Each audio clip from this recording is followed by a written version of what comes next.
How does that fit into your free market, your belief in the free market?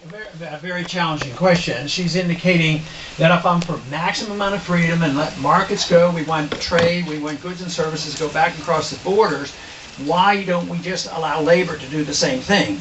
In an ideal society, and there are many libertarians that would argue that case, I don't think we're in a condition where that would work very well right now, even though I recognize that as something that we might well strive for.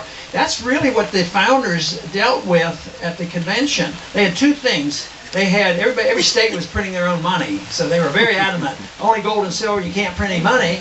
And they wanted to open up trade between the states and no barriers. So in a way, they created a common market. And we just take it for granted we can go from one state to another. Unfortunately, we lost the concept of rights in the states too.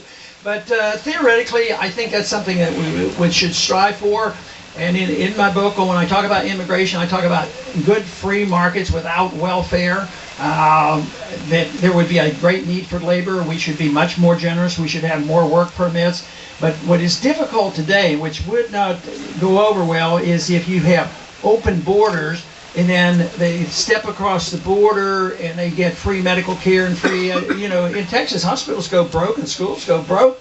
And they're mandates by the federal government. So under the system that we have today, it really makes things a lot worse. But I don't see any reason to not work in that direction. Good question.